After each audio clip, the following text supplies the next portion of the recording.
This is Tech Me As I Am, a video series and podcast where self-love is shaking up the status quo of corporate America. We're diving into authentic stories that are creating space for you to feel seen, be vulnerable, and succeed working in the everyday. So let's be real, let's be different, and let's get courageous, y'all. Hi, my name is Tes, and I am a speaker, authenticity coach, and a pillar in the community here in Decatur, Georgia. And today I'm so excited to be on this podcast. I'm going to talk about the importance of emotional intelligence, mental toughness as a resilient leader and person. I'm so excited to be here. I'm so epic, and I literally look forward to this conversation, and I hope it's a treat for each and every one of you. All right. Well, thank you so much, Tess, for coming onto the show today. I am really excited to learn about you, some of the things that you stand for. But first, I want to have you tell a little bit about yourself. So before we, dive in. Yeah, most definitely. Thank you for having me. I appreciate being here.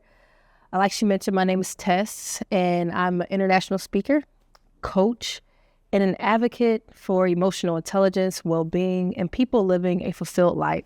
I think so many people are walking around feeling like a zombie or a version of themselves that has been left in the past, and I help people feel rejuvenated, excited about life again. I love that. And I think we need it so bad, especially in our community. We do. We go through a lot. I mean, everybody goes through a lot, but I have a special place in my heart for people of color because of just the marginalization and things that we've had to go through and endure. I know that you have something about mental health and suicide prevention. I think it's called what? Suicide to Success? Or Success over Suicide. Success over Suicide. Talk to me about that. Well, thank you for asking about that. Success over Suicide is something that is so important to me, near and dear to my heart. We also go by SOS. I think it's something that's very important for teachers, for organizations, for students. Unfortunately, people are taking their own lives, and I created this organization for people to realize that suicide can happen on an emotional level, physical level, before it ever reaches emotional level, and mental level before it ever reaches a physical level. And so with Success Over Suicide, I'm challenging people to redefine success. Like, what does success really mean? I used to think success was the car, the house, the degrees, the family, everything, right? These material things. And then when I saw that certain people in my life had those things, and when I look around and people have it, they're still not happy. They're still not fulfilled. Now I challenge people to redefine success for themselves. And that's what we do at SOS. That's what Success Over Suicide stands for, is creating a new definition for success so you can transform your life. And why suicide? Why was that something you decided to focus in on? Yeah, I'll be honest, full transparency, I lost my aunt to suicide. That was groundbreaking to me.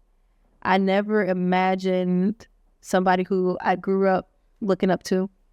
I'm Jamaican, so my family used to make me oatmeal with cream and baked fish, red snapper. She was a part of that culture growing up. And so for a pillar in my life to no longer be here because of the epidemic of suicide, that made me look at everything completely different. And I appreciate your transparency and vulnerability. So thank you. I appreciate you sharing that. I have people in my life that, have talked about it. And I actually met somebody a couple months ago whose wife had taken her life. And it's one of those things where it's like you said, there's things happening prior to getting to that point. And so, when you're trying to help with unpacking that a little bit more, what are things that you're helping them to think about, or someone that may be thinking about something so heavy as not wanting to be here anymore because it's just too hard? Yeah.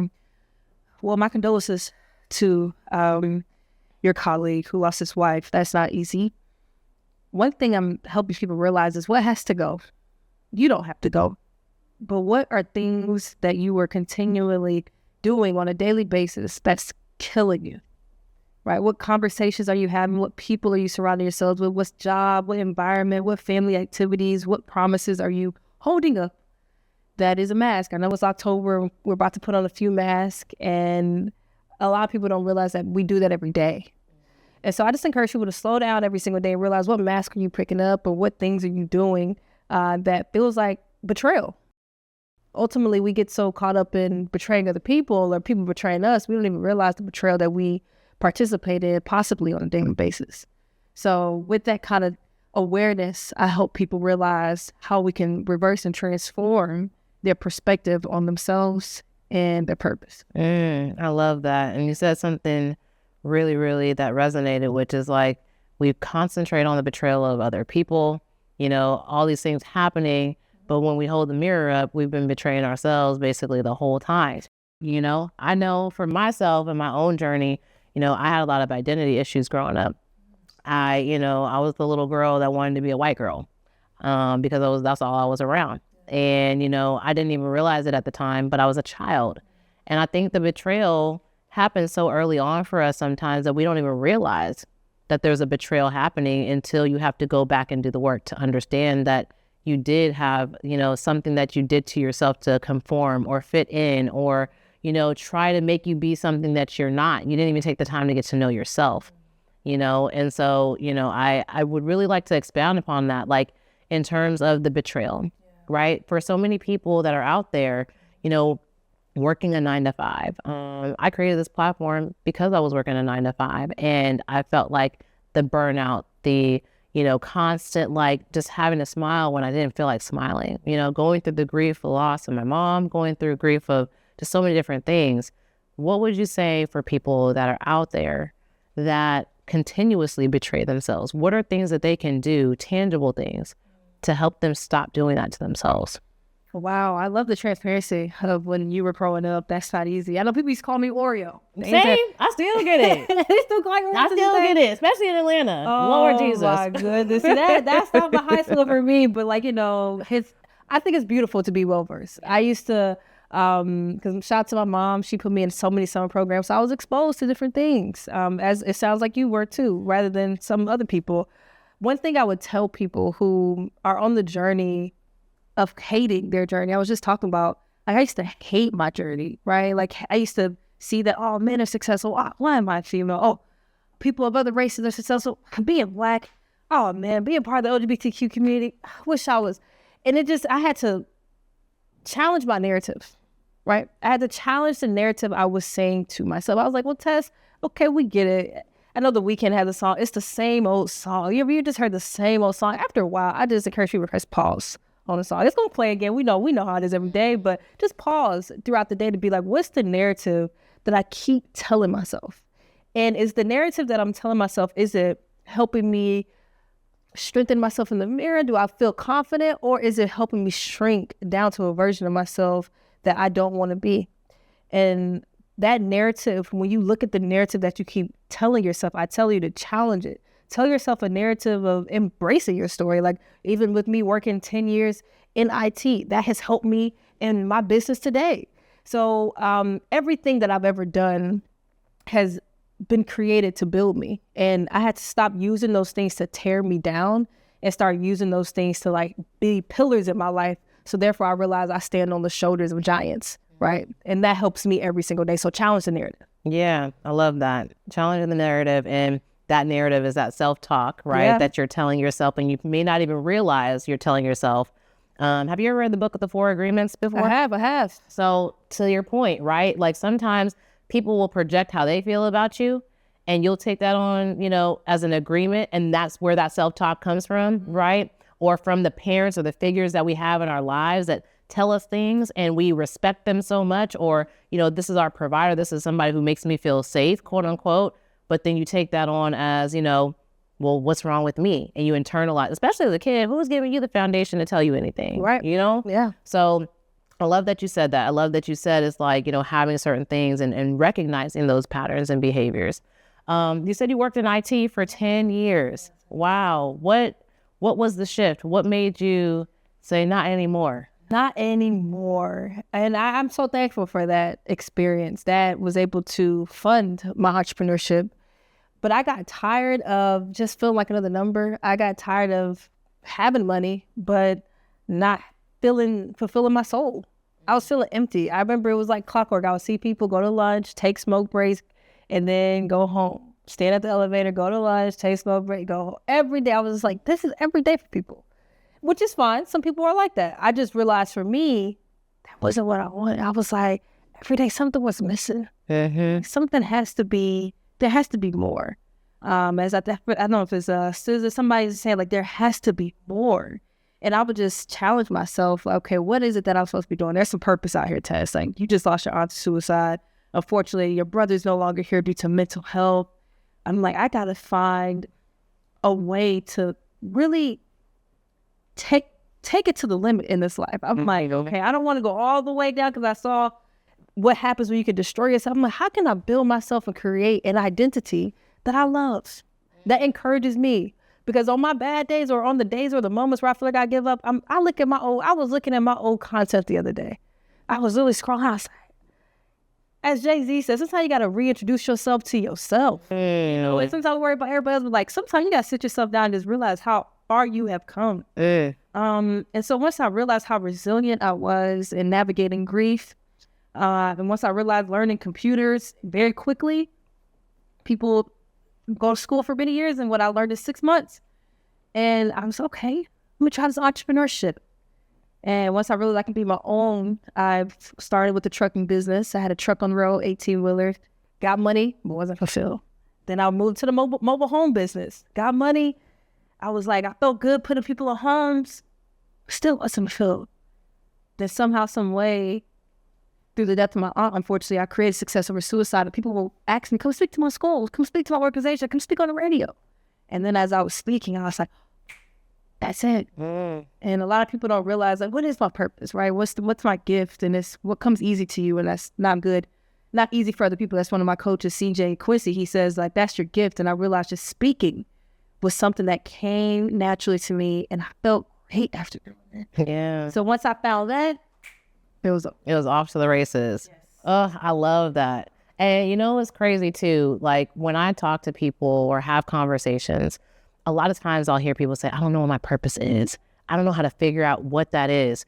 And what I tell people is like there's a book called The Body Keeps Score. And I read that, and there was an excerpt in it where it was like this lady who had gone in a car accident, and her body, that PTSD that she felt from that, right?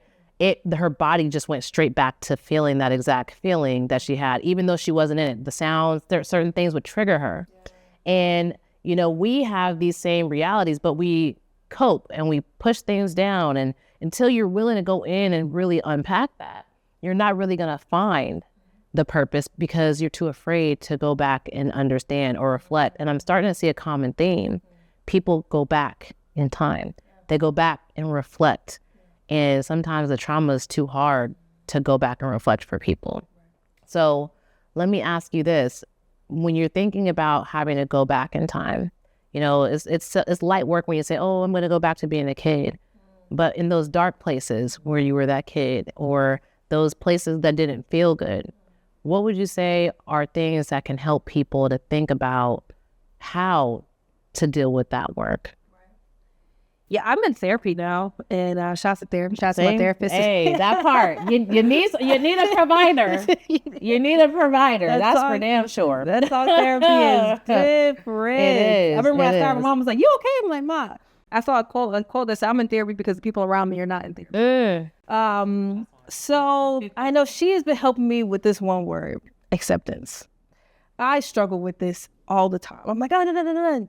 It's like, Tes, you got to work on acceptance, accepting what is, and stop worrying all these different variations, these parallel universes, what it could be. This is what happened. Now, although it's not your fault what happened, now it's your responsibility to pick up the pieces. I know it's not fair.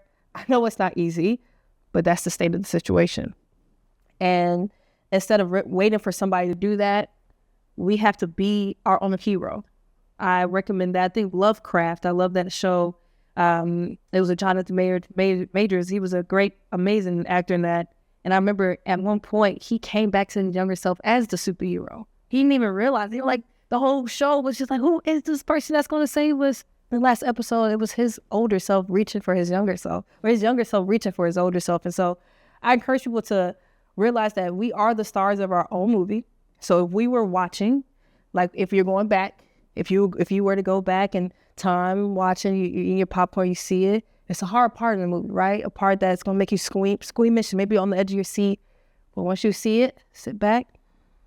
And then as you continue to move forward in your journey, have that acceptance of what happened. And that's going to allow you to then see the future with that same acceptance. And so acceptance of self is huge. Like you and your experience, I know you mentioned people would call you this and that because you spoke different and all this stuff, but that's something to accept. I had to accept that. I mean, I pronunciate differently than other people. I mean, I can still go street if I need to.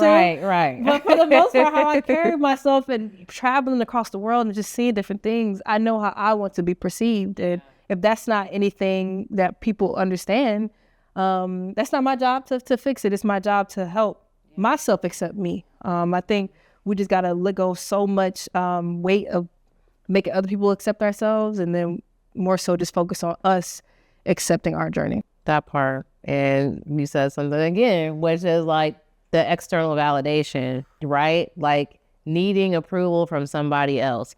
These are like repetitive things. Like when you really hear it, it's simple, but it's not, right? When you're not really conscious and aware of it, but it's so simple because that validation, and if someone can say something to you, they can also take it from you too. Ooh.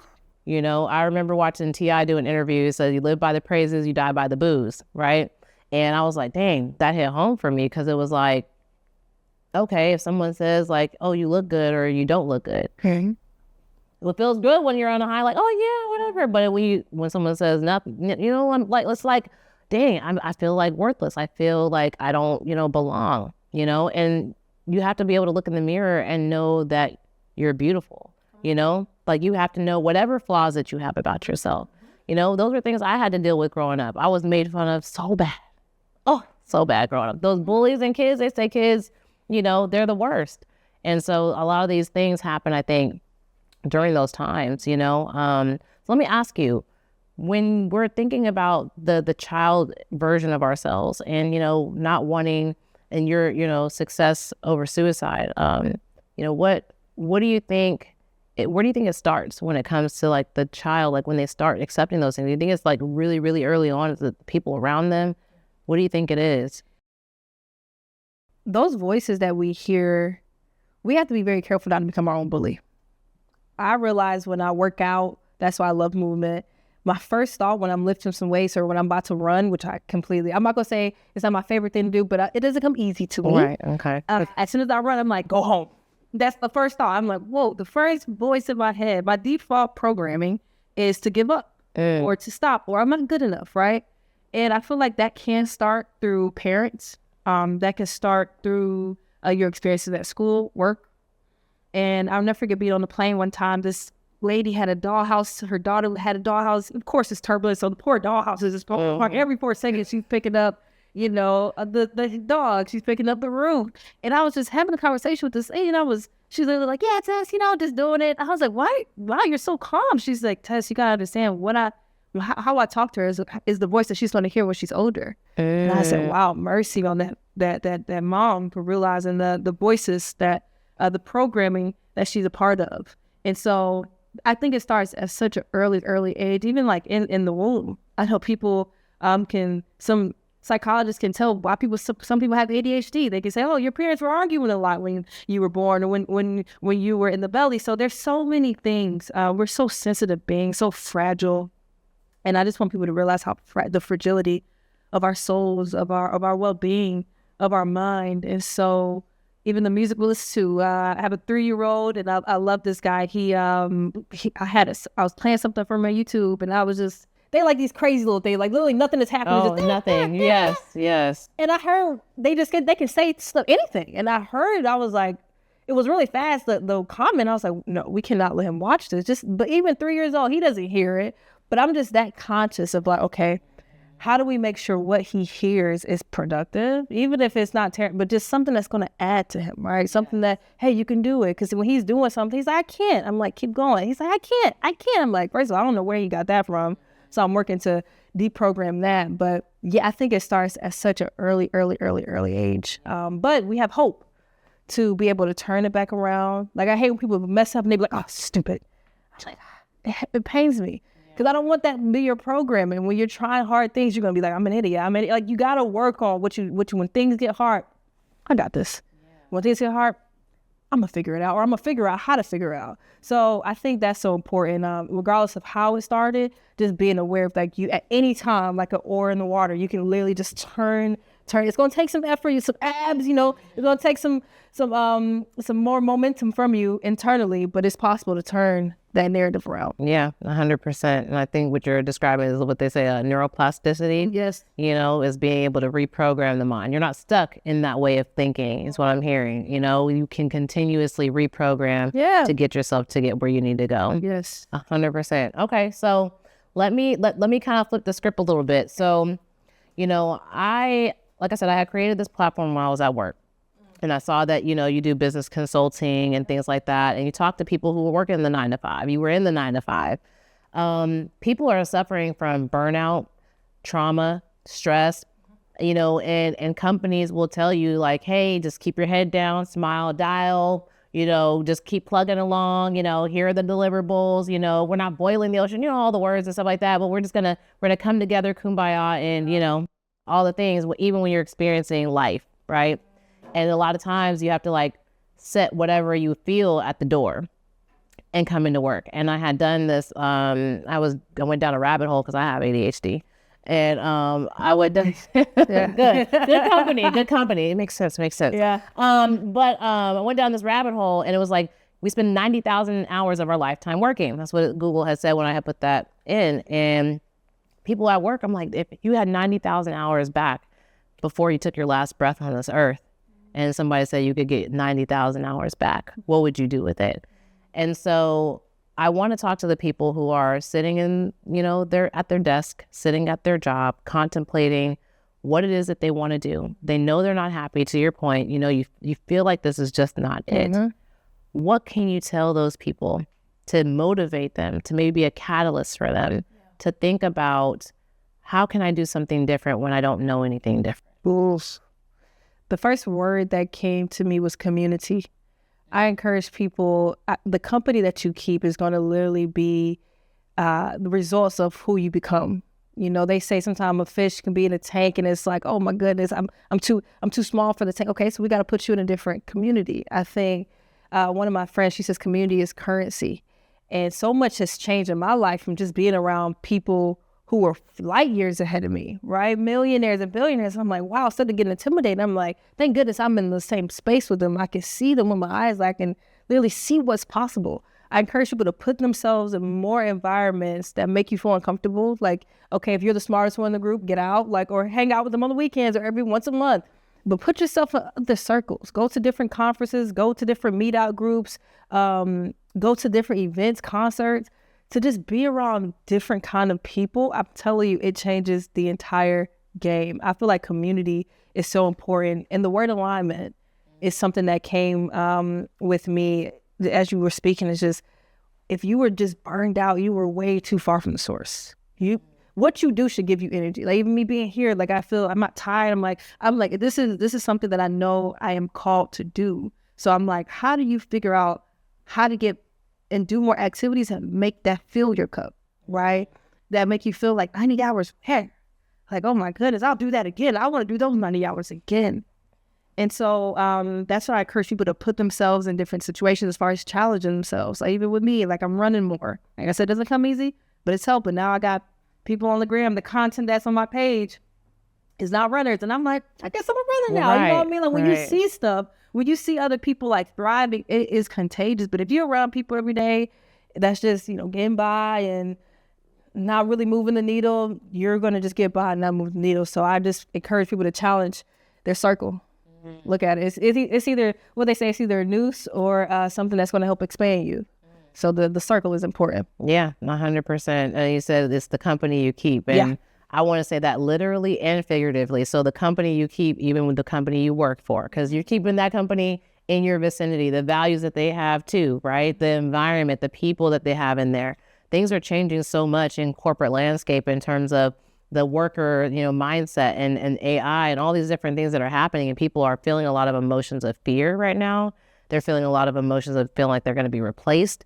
You know, and I feel like this is a great time right now to figure out what your calling is if you are in a position to be able to find out how to get out. Because, corporate America, it's there, to work, pay bills. We got all these responsibilities, but if those responsibilities weren't there, so many people don't know what they would do, And I think, to your point, that community, that strength, that thing that backs you, that gives you that support, that backbone, can really tell you what ocean you're swimming in, or if you're swimming in a pond, So I felt that what you said, and, I think it's really, really important. Okay, so we're going to ask a couple of rapid fire questions. Okay.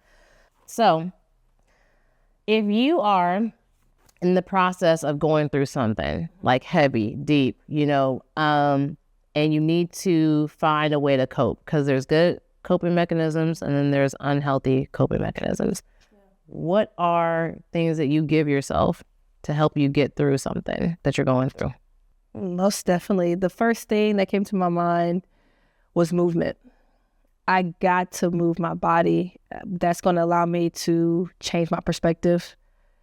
That's why yoga is so important to me. It has challenged me mentally. A lot of people think flexibility physically, but I need the mental flexibility to get through my situation, to get creative on solutions, to get creative on my resilience and my courage to look at that giant like it's tiny, right?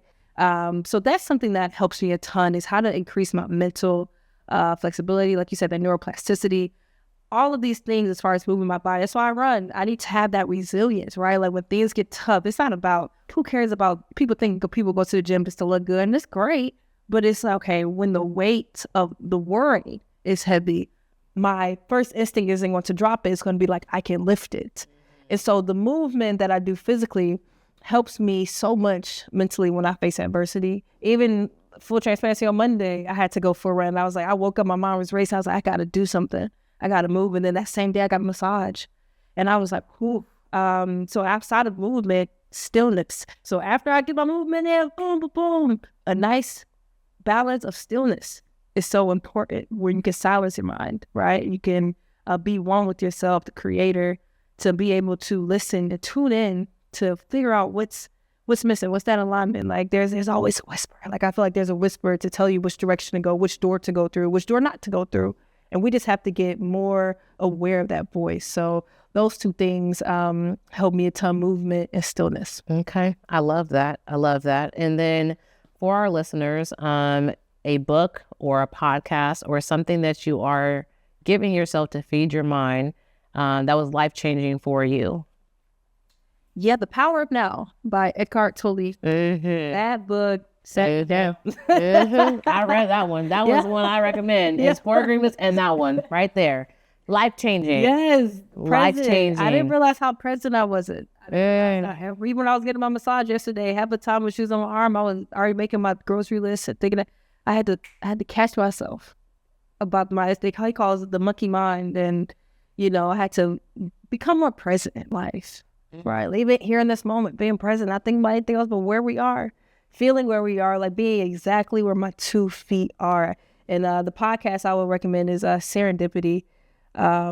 Believe that's by E.K. Johnson. He's one of the greatest speakers of all time, and he helps me a ton be a better person. And one of his co-hosts, Oak, he always talks about being where your 2 feet are. I love that. There's presence, and there's a present in the present at all times, and I think, again, every time I hear people who are doing such great things with their lives, they're positive, they're feeding themselves certain things. Yeah. I'm hearing the same thing over and over, and it's like, that's it. So I'm trying to get people to understand that's the thing to tap into. So most definitely. Well, thank you so much for being here. I appreciate you. Thank you for sharing everything you're sharing. I know this is going to help somebody somewhere. Yeah. And thank you for being on the show again. Thank you.